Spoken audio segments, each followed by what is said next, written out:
Voilà, on se retrouve pour un moment important dans les clôtures de l'année et dans le début d'une nouvelle année. C'est le moment où on parle de prophétie, le moment prophétique. Et évidemment, pour ce moment, j'ai avec moi le pasteur Ginette qui est également le prophète de notre église du Centre de la Promesse. Et donc, on va parler ensemble de ce que Dieu veut nous dire pour cette nouvelle année 2021. Ce que Dieu veut nous dire aussi par rapport à la fin de notre année 2020. Et donc, on va passer un moment qu'on a intitulé « Questions prophétiques ». On va poser des questions et on va essayer d'avoir les réponses, les directions prophétiques pour notre année 2021. Alors, la première question que j'aimerais te poser, c'est quelle est l'importance du prophétique dans la préparation d'une nouvelle année? Oh, wow. L'importance des prophétiques. Vous savez, chaque année, on peut dire que tout commence avec Dieu. Et les prophétiques, c'est Dieu. Sans les prophétiques, on peut dire qu'il n'y a pas de Dieu. Dieu, c'est lui-même déjà le prophétique. Donc, c'est pour cela que pour clôturer une année, on a besoin de prophétiques parce qu'on a besoin de Dieu. Pour commencer une année, on a besoin de prophétiques parce qu'on a besoin de Dieu. Dieu, c'est le prophétique c'est Dieu. Voilà. Amen, amen. Est-ce que justement ces éléments sont repris dans ton livre, le prophétique Vérité révélée, Vérité présente? Oui, il y a bon, il n'y a pas tout parce que normalement, si on devait mettre toutes ces choses, les livres n'allaient pas être comme ça. Ici, il y a quelques parties où vous pouvez trouver où on parle de l'importance des prophétiques pour chaque maman, pour tout le monde. Et là, du coup, vous allez trouver comment accéder au prophétique. Dans le chapitre 3, on parle de comment accéder au prophétique. Et justement, comment accéder au prophétique vous aide à accéder dans une nouvelle année à part les prophétiques et puis sortir d'une autre année au travers aussi les prophétiques. Intéressant. Et si on devait retenir une seule chose de ce livre, le prophétique Vérité présente, qu'est-ce que ce serait? À part le titre que le prophétique, justement, c'est quelque chose de... D'abord, c'est une vérité. Et ensuite, c'est aussi pour le temps présent. Parce que c'est vrai qu'on a trop tendance à croire que la prophétie, c'est dans le passé. La prophétie, c'était à l'époque des grands prophètes, les livres prophétiques dans la Bible. Mais le prophétique, en fait, c'est chaque jour de notre vie. C'est dans notre présent, dans notre manière d'agir. On doit vivre dans la prophétie parce que notre Dieu nous fait vivre dans cette prophétie parce qu'il nous donne des promesses auxquelles on doit croire. Et les promesses de Dieu, c'est également des prophéties pour notre vie. Mais si on doit retenir une seule chose de ce livre, qu'est-ce que ce serait? Ce serait, soyez prêts. Il faut rester en éveil. Voilà, c'est ce que vous pouvez peut-être tout oublier, mais retenir une chose, c'est que ces livres nous interpellent à être prêts, rester en état d'éveil spirituel chaque instant parce que le Seigneur Jésus-Christ revient. Il est à la porte. Voilà. Amen. Le thème de notre année 2021, c'est la moisson après la manifestation. Parce que notre année 2020, c'était une année qui était placée sous le thème de la manifestation des fils et des filles de Dieu. Parce que on a dit au début de l'année, durant toute l'année, que la création attend avec un ardent désir la manifestation des fils et des filles de Dieu. Parce qu'elle a été soumise, non pas de sa volonté, mais de la volonté de celui qui l'y a soumise à la vanité. Et donc elle espère pouvoir être délivrée de ce à quoi elle a été assujettie. Et donc, après s'être manifestée durant cette année 2020, il est temps aujourd'hui que ceux qui se sont manifestés durant l'année puissent réellement aujourd'hui entrer dans la moisson, entrer dans la grande moisson que la Bible prévoit, que la parole de Dieu nous enseigne. Et j'aimerais me tourner vers toi et te poser la question, la moisson, qu'est-ce que ça nous inspire et qu'est-ce que ça nous dit en termes prophétiques? En termes prophétiques déjà, la moisson va avec le fait que aujourd'hui, les prophétiques, ce n'est pas seulement réservé aux prophètes. Parce que normalement, quand on veut parler de prophétique, on dit c'est l'exercice même de prophète. C'est la vie d'un prophète. On va le dire comme ça. Dans les temps, souvent, quand on parlait des prophétiques, on le met directement à côté des prophètes. Mais aujourd'hui, le prophétique nous fait comprendre que Dieu veut, c'est vraiment la volonté de Dieu, c'est la présence de Dieu qui veut amener tout son peuple à exercer le ministère prophétique, à devenir prophétique, que son église soit prophétique. Et une église dont on parle de prophétique, on voudrait ne pas oublier dans Acte 2, à partir du verset 17, où le Seigneur dit dans les derniers temps, je répandrai mon esprit sur toute chair, vos fils et vos filles prophétiseront, vos jeunes gens auront des visions, vos vieillards auront des songes sur mes serviteurs, je répandrai de mon esprit et ils prophétiseront. Et plus loin, il dit ceci, et tous ceux qui invoqueront les noms de l'Éternel seront sauvés. Alors donc, je voudrais dire par là que le prophétique aujourd'hui dans la moisson est très important. Pourquoi? Parce que ces passages que je viens de vous lire, de vous réciter, vient donc de Joël. Et dans Joël justement, on nous parle aussi de la pluie de l'arrière-saison. Et la pluie de l'arrière-saison va avec la grande moisson, va avec le réveil. Alors donc, le prophétique a vraiment toute sa place dans la grande moisson. Parce que la grande moisson, c'est de vivre la pluie de l'arrière-saison, ces grands réveils promis justement dans Joël et qui a été promis dans Actes des Apôtres, où on voit la présence vraiment du prophétique. Là, c'est pour tout le monde. Cette grande moisson, c'est que tout le monde reçoit le Saint-Esprit pour pouvoir amasser, parce que on ne peut pas amasser tout le travail que le Seigneur a fait au travers de ses serviteurs. On ne peut pas moissonner si on n'est pas prophétique. On ne peut pas moissonner si on n'est pas rentré vraiment dans un état de réveil prophétique. Alors voilà pourquoi la moisson, la grande moisson a vraiment rentre vraiment dans les prophétiques, et les prophétiques part justement avec la grande moisson. Nous allons moissonner en étant prophétiques. Vos fils et vos filles vont prophétiser comme jamais. C'est ça la moisson. Vont prêcher, vont amener l'évangile, leur vie ça va changer. On verra beaucoup, la Bible dit on verra des signes. Alors tous ces signes, c'est vraiment la grande moisson, c'est la récolte et c'est le prophétique. Que Dieu vous bénisse. Amen.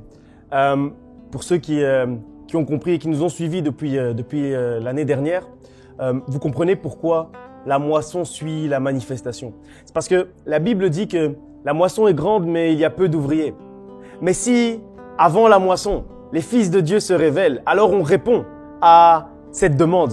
Alors on répond au fait qu'il y ait peu d'ouvriers, puisque les fils de Dieu eux-mêmes se sont révélés et vont moissonner le champ de leur Père. C'est ça en fait l'idée derrière la manifestation qui est ensuite suivie de la moisson. Parce que si on ne s'était pas manifesté avant, aujourd'hui, on aurait pu déclarer une année de la moisson, mais en fait, il n'y aurait pas eu d'ouvriers pour moissonner le champ. Mais puisque les fils et les filles de Dieu se sont manifestés en 2020, aujourd'hui, on sait qui va moissonner. C'est chacun d'entre nous. Celui qui va moissonner, c'est toi. Celle qui va moissonner, c'est toi. Parce que tu t'es révélé l'année dernière. Et donc aujourd'hui, c'est logique que la moisson puisse suivre la manifestation. On va encore passer un moment dans la louange et l'adoration. Et on se retrouve après pour la suite du programme. Que Dieu vous bénisse. À tout de suite.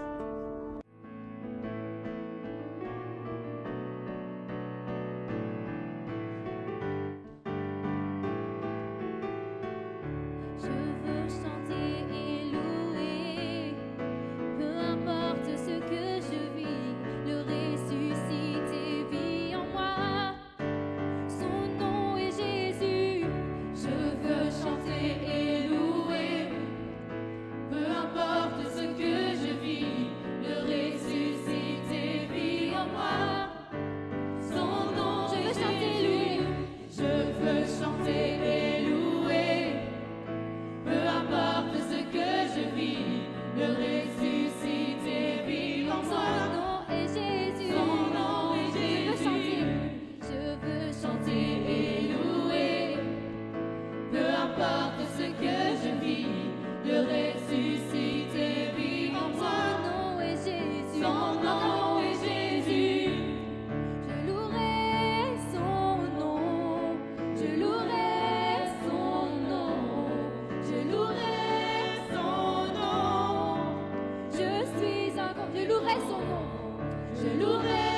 toute arme forgée contre moi est nulle et sans effet. Et nul et sans effet, le ressuscité vit en moi. Son nom est Jésus. Toute arme forgée contre moi, toute arme forgée contre moi est nulle et sans effet, le ressuscité vit en moi. Son nom est Jésus. Encore une fois, toute arme forgée contre moi, toute arme forgée contre moi est nulle et sans effet, le ressuscité vit en moi. Son nom est Jésus. Alors je louerai son nom. Je louerai son nom. Je louerai son nom. Car je suis un conquérant. Je louerai. Oh, je louerai. Je louerai son nom. Je suis un conquérant. Toute arme forgée contre moi est nulle et sans le ressuscité vit en moi. Vit en moi. Son nom est Jésus. Toute arme forgée contre moi est nulle et sans effet, le ressuscité vit en moi. Son nom est Jésus. Encore une fois, toute arme forgée contre moi, elle est nulle et sans effet, le ressuscité. Son nom est Jésus. Alors je louerai. Je louerai. Oui, je louerai. Je louerai son nom. Je louerai. Je louerai. Je louerai son nom. Je suis un conquérant. Je marche de gloire en gloire. Je marche de gloire en gloire. Je marche de gloire en gloire. Je suis un conquérant. Encore une fois, je marche de gloire en gloire.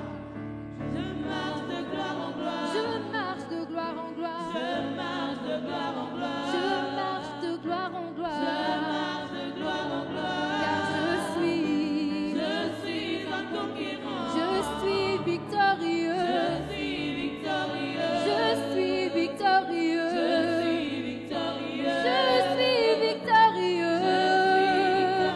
Car je suis un conquérant. Je vais de gloire en gloire. Oh, je vais de gloire en gloire. Je vais de gloire en gloire. Car je suis un conquérant. Je marche de gloire en gloire. Je marche de gloire en gloire. Je marche de gloire en gloire. Je marche de gloire en gloire. Car je suis un conquérant. Alors on va dire encore une fois, je louerai son nom. Je louerai son nom. Je louerai son nom. Je louerai son nom. Je suis un conquérant. Je louerai. Oui, je louerai. Je louerai. Je suis un conquérant. Amen. Acclamons le Seigneur. Acclamons-le. On va déclarer encore, Seigneur, qu'il triomphe. À travers lui, on triomphe et on va vraiment prendre un temps pour l'élever. Amen. Alors, acclame ton Dieu en cet instant. Acclame-le de là où tu es. Là, si tu es chez toi, acclame-le parce qu'on va rentrer dans cette nouvelle année et il est au contrôle de toutes choses. Encore une fois, acclamons-le.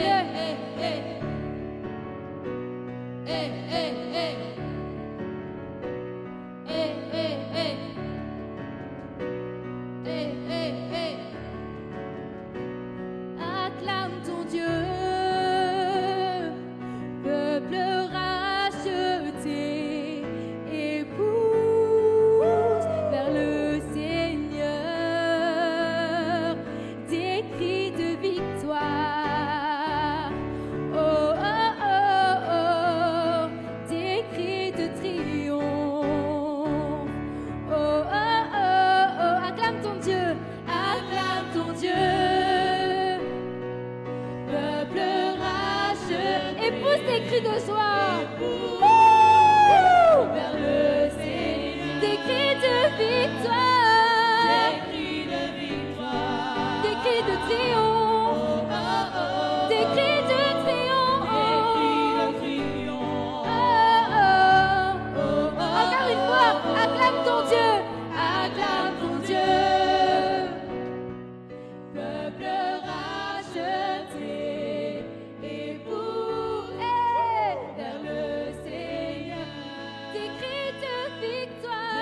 jamais Dieu est bon.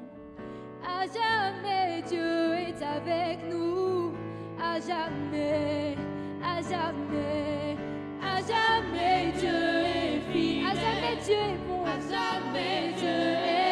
À jamais Dieu est avec nous. À jamais, à jamais Dieu est fidèle. À jamais Dieu est fidèle. À jamais Dieu est. À jamais Dieu est avec nous. À jamais, à jamais, à jamais. Au fond, Seigneur, reconnaissance, son amour dure à jamais. Oh, car il est bon, il est au-dessus de tout. Son amour dure à jamais. Chantons.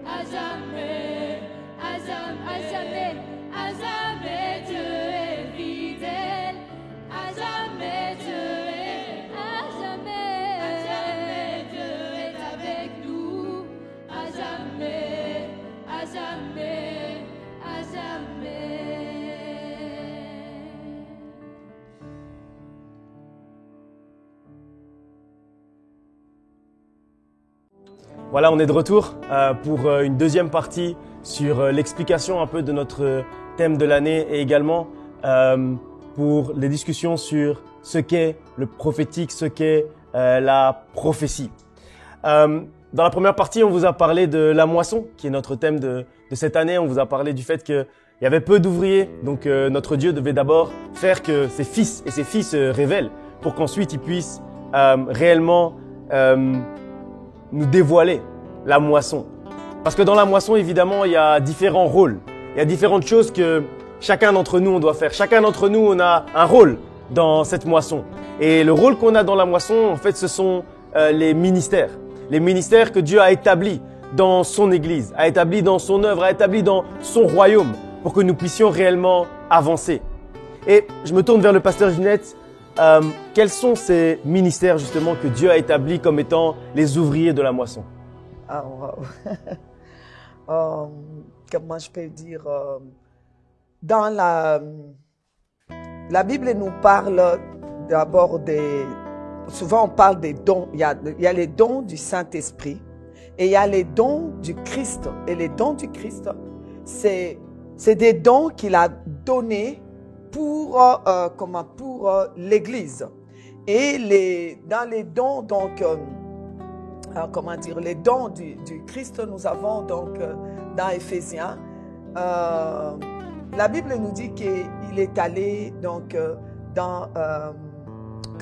il est descendu, et celui qui est descendu, il est aussi remonté, et il est monté avec, et il a fait des dons aux hommes. Hein, il est monté, il a fait des dons aux hommes. Et ces dons, on les appelle couramment les 5 ministères. Et ces dons-là, il y a l'apôtre, il y a le prophète, il y a l'évangéliste, il y a le pasteur, il y a l'enseignant. Donc, ce sont des dons que le Christ a fait à l'Église. Un prophète est un don que Dieu a donné à l'Église. C'est un cadeau de Jésus-Christ. Un cadeau spécialement de Jésus-Christ pour l'Église. Un pasteur est un cadeau que Jésus-Christ a été cherché et qu'il est monté avec, et il a donné à l'Église comme un cadeau, comme un don. Donc voilà, ça c'est les dons du Christ.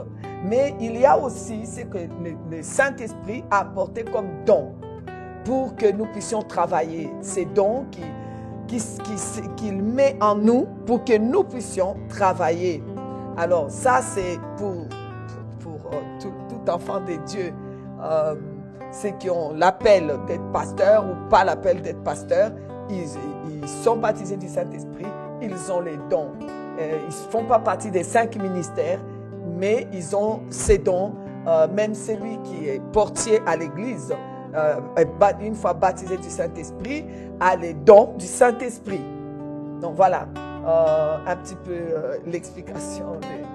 Et donc, je comprends que les ouvriers de la moisson, ceux qui sont les fils et les filles de Dieu, qui se sont révélés en 2020, c'est pas uniquement les 5 ministères, ça va plus loin en fait. Les ouvriers de la moisson, c'est ceux qui font partie de ces 5 ministères, mais également l'ensemble du peuple de Dieu, ceux qui se sont révélés en 2020, n'est-ce pas? Bah oui, c'est pour les ouvriers de la moisson, c'est tout le monde. Un enfant de 2 ans peut travailler dans la moisson parce que il y a des enfants de 2 ans qui commencent, 2 ans, 2 ans et demi qui commencent à peine à parler, que le Seigneur baptise du Saint-Esprit. Une fois que vous êtes baptisé du Saint-Esprit, vous êtes une personne qui se révèle comme enfant de Dieu. Et en se révélant comme enfant de Dieu, vous rentrez dans les systèmes où vous commencez à vous rendre compte que vous devez grandir. Parce qu'un bébé, si vous continuez à lui donner ou à les tenir ou à les porter comme un bébé, alors qu'il commence à avoir 6 mois l'envie de s'asseoir, il va se révolter, il va commencer à pleurer parce qu'il ne veut plus qu'on le tienne comme un bébé. À un certain moment, un bébé veut se manifester comme une personne comme un enfant. Et plus tard, un ado qui a 18 ans, qui n'est plus vraiment ado, va aussi se révéler si on les traite toujours comme quelqu'un de 13 ans. Alors, donc, vous voyez, à un moment donné, tout enfant de Dieu qui grandit devient finalement un fils ou une fille qui doit se révéler. Et une fois qu'il se révèle, il peut rentrer cette année dans cette grande moisson, ces grands réveils, cette moisson que le Seigneur a déjà préparée. Les prêtres, le Seigneur a dit, c'est prêt. Il manquait juste les ouvriers de la moisson. Et c'est pour tout le monde, c'est pour tous ceux qui sont baptisés du Saint-Esprit, nés de nouveau, baptisés du Saint-Esprit, qui marchent en nouveauté de vie. La moisson, elle est là, elle est prête, on peut travailler et il y a beaucoup de fruits dans cette moisson-là qu'on va récolter. Je crois que trop souvent, on confond en fait le prophétique et la prophétie avec le prophète. Je pense que ce sont 2 choses différentes, mais c'est des concepts qui malheureusement sont trop souvent intermêlés. Et là, quand tu expliques justement la différence entre les 5 ministères et les dons du Saint-Esprit, on comprend en fait que la prophétie, c'est quelque chose qui est donné à tout un chacun. Le prophétique, c'est quelque chose qui est donné à tout un chacun. Là où le prophète, là c'est un appel, un ministère, un rôle bien précis. Et donc, est-ce que tu peux expliquer un peu plus en détail la différence en fait entre le prophétique, la prophétie et le prophète? Bon, je voudrais d'abord, avant d'expliquer cela, déjà je viens de vous dire que c'est quoi les 5 ministères selon Éphésiens 4, à partir du verset 8, vous pouvez lire là-bas. C'est vraiment ce que Jésus-Christ est les dons, c'est les dons de Jésus-Christ. Un prophète est un don de Jésus-Christ pour l'Église. Mais maintenant, les prophètes travaillent avec les dons du Saint-Esprit. Et dans les dons du Saint-Esprit qui est répandu à tous ceux qui reçoivent les baptêmes du Saint-Esprit, il y a différents dons que le Saint-Esprit nous donne. Dans les différents dons du Saint-Esprit, il y a 3 groupes.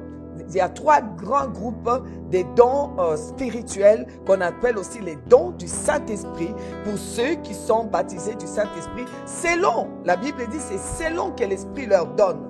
Tout le monde qui est baptisé du Saint-Esprit n'aura pas la même chose, mais je vais vous dire qu'il y a 9 dons. 9 dons répartis en 3 grands groupes. Le premier groupe, je prends les dons qu'on appelle des révélations. Et dans les dons des révélations, il y a ce qu'on appelle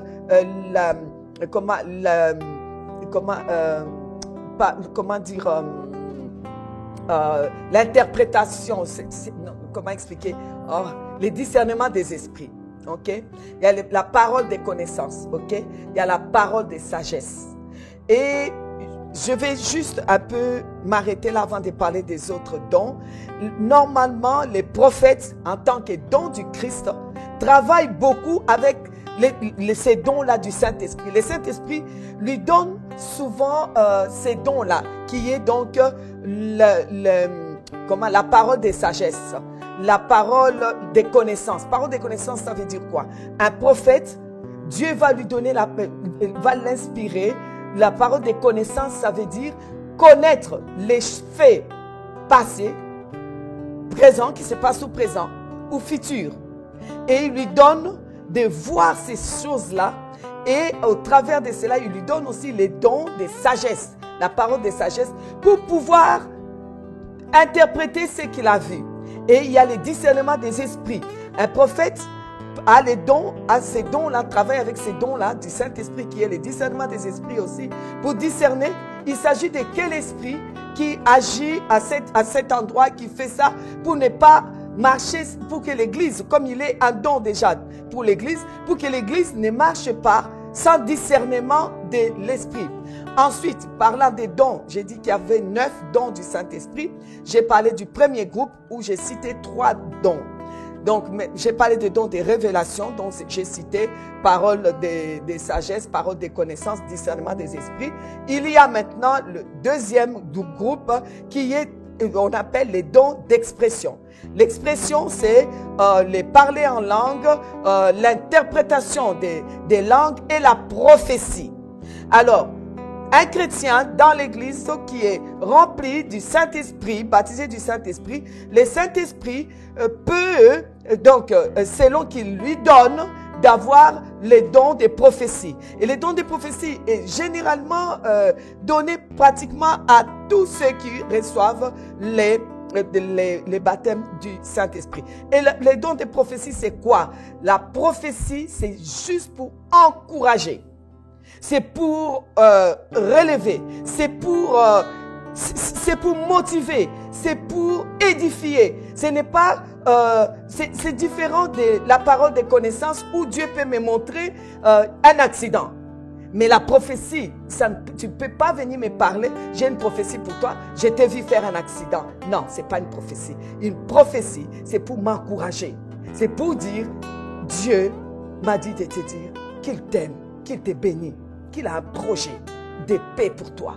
Dieu t'encourage. La prophétie, c'est pour encourager.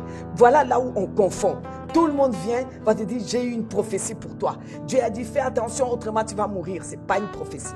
Ça n'a rien à voir avec une prophétie parce que la prophétie, c'est toujours pour édifier, encourager. C'est pour encourager le peuple de Dieu, motiver, faire du bien. Je ne vais pas dire que la révélation, ça ne fait pas du bien. Non, la révélation aussi, ça fait du bien quand Dieu va montrer, fais attention, tu vas faire un accident.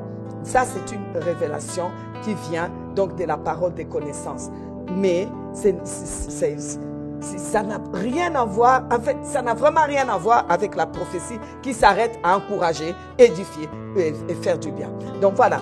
Et il y a le troisième groupe qui est donc les dons qu'on appelle de puissance. Et là, il y a les dons de la foi, opération des miracles et guérison. Et là, Dieu, tout le monde ne l'a pas. Je peux l'avoir et le pasteur peut ne pas l'avoir. Le pasteur aussi peut l'avoir. En général, les pasteurs, ils l'ont toujours. Dieu les donne souvent aux pasteurs comme il donne la révélation souvent aux prophètes. Souvent, les pasteurs, ils ont ces dons-là d'imposer les mains aux malades. Les malades sont guéris et en même temps, ils ont ces dons de foi. Parce que la foi est un don aussi. C'est un fruit de l'esprit, mais c'est un don aussi qui vient du Saint-Esprit. Alors ces dons de la foi, souvent les pasteurs l'ont. Et ils ont aussi, comme j'ai dit, l'opération des miracles.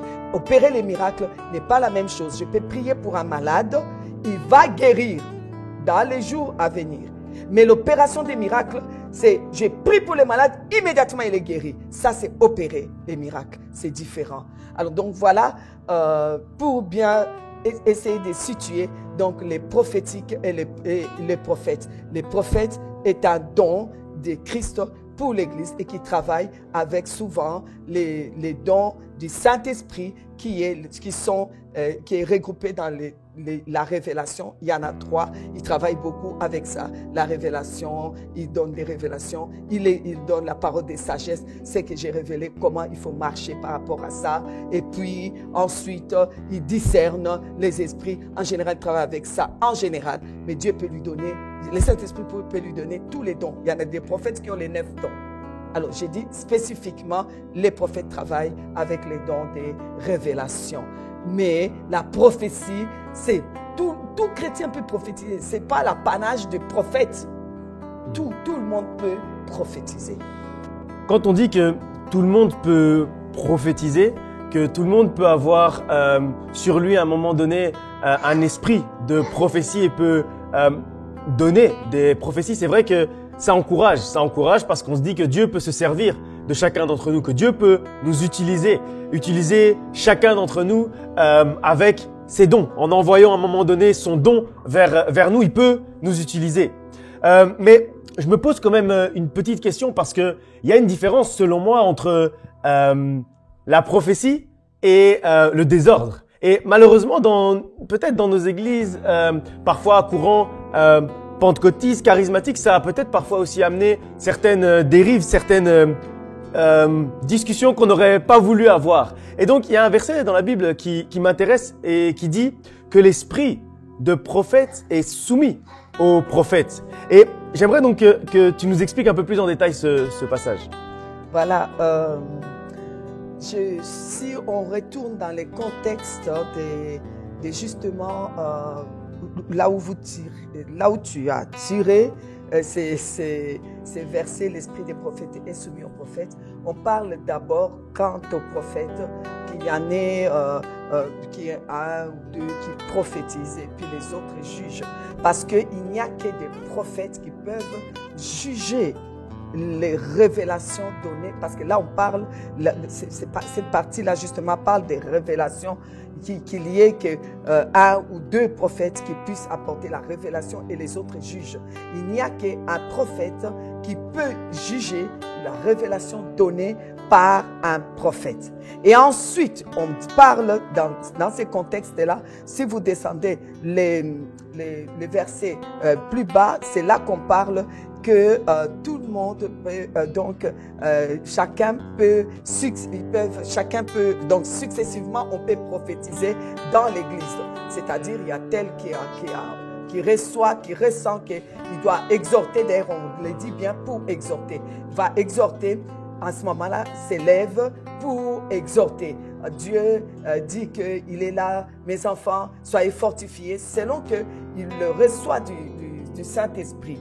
Alors, ensuite, la Bible dit, ensuite, il faut que ce soit successivement. Ensuite, l'autre le fait. Pourquoi il dit ça? Il dit parce que l'esprit des prophètes est soumis aux prophètes. Donc, ça veut dire quoi? Ça veut dire que c'est un esprit de prophétie qui est envoyé. Ce n'est pas vraiment parce que quelqu'un prophétise qu'il est devenu prophète. Non, c'est vraiment un esprit qui est le Saint-Esprit, qui est derrière la prophétie. Quand on dit l'esprit des prophètes, c'est-à-dire le Saint-Esprit est un esprit d'ordre. Il ne peut pas mélanger que tel parle en même temps ou bien l'autre dit quelque chose pour encourager et l'autre vient dire le contraire.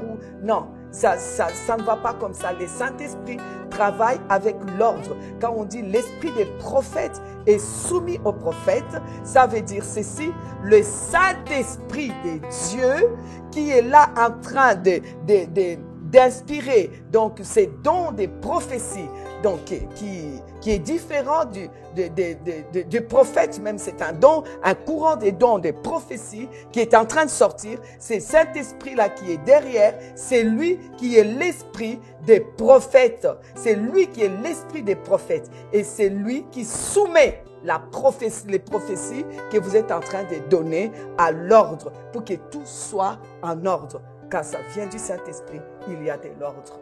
Voilà. Amen. Je comprends que la prophétie est également doublée, également accompagnée de sagesse et d'intelligence qui nous vient de notre Dieu. Ça fait partie également des dons que notre Dieu nous envoie. Si on peut résumer un peu ce qu'on a dit durant ce moment, c'est que maintenant que en 2020, les fils et les filles de Dieu se sont révélés, aujourd'hui, il est temps d'entrer dans la moisson. Et pour entrer dans cette moisson, pour être utile à la moisson, il est temps que les dons de Dieu, que les dons du Saint-Esprit puissent se révéler en chacun d'entre nous. Que chacun d'entre nous, nous puissions révéler les dons qui sont en nous afin que nous puissions être utiles pour l'avancement du royaume de Dieu et pour la moisson qui est grande. Et on connaît les ouvriers qui se sont révélés l'an dernier en 2020. Aujourd'hui, il est temps que ces ouvriers se mettent à travailler, que les ouvriers se mettent à labourer, à moissonner le champ de leur Père, parce que c'est les fils et les filles de Dieu qui se sont révélés. Je ne sais pas si tu veux rajouter quelque chose par rapport au thème de cette année ou par rapport à la prophétie avant qu'on puisse clôturer et passer à la suite du programme. Voilà, ce que je pourrais dire à tous les prophètes, parce qu'on nous demande souvent qu'est-ce que Dieu dit pour l'année 2021. Comme vous savez, Dieu, il aime quand on se prépare aussi. À l'année 2020, on s'est préparé selon ce que le Seigneur nous a dit. D'abord, c'était une année où les fils devaient se manifester et on a fini par une restauration totale. Et pendant toute l'année, on a vu comment les fils devaient se manifester. L'année a été très difficile. Un fils qui doit se manifester ne s'arrête pas aux difficultés. On a eu beaucoup de difficultés. On a eu des moments très, très, très durs. Et l'ennemi, on dirait vraiment qu'il a sorti ses griffes aussi. En cette année 2020, il y a eu des incompréhensions avec déjà la maladie, la mort, on a perdu des êtres chers. Et en même temps, il y a eu comme des confusions, des incompréhensions, des malentendus. L'Église a souffert de toutes ces choses. Tout était, l'ennemi a mis les paquets pour nous décourager, pour que nous puissions justement remettre la fidélité de Dieu en question, pouvoir dire, mais est-ce que c'est Dieu fidèle? Pourquoi les personnes qui l'ont servi fidèlement se retrouvent parties comme ça? Ou bien commencer à dire, est-ce que la prophétie qu'on nous a donnée, l'année qui commençait, c'est vrai, on a dit qu'il y aurait des moments difficiles, mais ça c'était dans la révélation, mais la prophétie nous disait que pour nous, on attend notre manifestation. Et quand un fils se manifeste, il y a la récompense. Et où sont les prophéties? Qu'on puisse remettre, l'intégrité des prophéties, de la parole de Dieu en doute. Mais Dieu, dans sa grâce, a fait que nous sommes arrivés en 2021. Et je voudrais dire ceci à tous ceux qui sont passés par des moments difficiles. Ce n'est pas une raison pour douter des prophètes. Je sais qu'il y a des gens qui ne croient pas aux prophètes, qui pour eux, le prophète, c'est dans l'Ancien Testament. Mais moi, je vais vous dire que les prophètes, c'est pour aujourd'hui. Et les prophètes aujourd'hui sont là. Et les prophétiques aujourd'hui, c'est vraiment dans la moisson. On doit tous s'y mettre. Et ces livres vont vraiment vous aider pour comprendre comment vous allez vivre les prophétiques aujourd'hui, dans les temps présents, et les bénéfices du prophétique en l'année 2021, parce que ça va avec la moisson. Et je voudrais vous dire ceci, la Bible nous dit que c'est par un prophète qu'Israël est sorti d'Égypte, et c'est par un prophète que Dieu a donc, Dieu a sorti et Dieu a gardé Israël, et Dieu a gardé. C'est par un prophète, par une révélation prophétique que Dieu nous sort de 2020. Et c'est par un prophète, par la révélation prophétique que Dieu va nous garder en 2021. Ne mettez pas en doute la prophétie et les prophètes. Dans Acte 13, vous allez voir qu'à Antioche, il y avait des prophètes. Les prophètes étaient là. Et c'est le Nouveau Testament, les prophètes sont encore là. Et plus que jamais, aujourd'hui, l'Église a besoin des prophètes. Et aujourd'hui, les prophètes, soyez là pour ouvrir les prophétiques. Aidez tout le monde à entrer dans les prophétiques. Ne gardez pas les prophétiques comme si c'était l'apanage seulement des prophètes. Non, non, non. Les prophètes travaillent dans les prophétiques, mais les pasteurs travaillent dans les prophétiques aussi. Et tout enfant de Dieu travaille dans les prophétiques. Et les prophétiques nous conduisent dans la moisson. Les prophétiques vont avec la moisson avec les prophétiques. Travaillons dans les prophétiques et dans la moisson. Elle est grande, la moisson. On a besoin de plus des ouvriers, Jésus l'a dit. Que Dieu nous garde dans cette moisson. Amen. Amen. La moisson est grande. Tenons ferme. Avançons durant cette année 2021 et travaillons le terrain que notre Père nous a donné puisqu'on est les fils et les filles révélés en 2020. On va passer à la suite du programme. À tout de suite.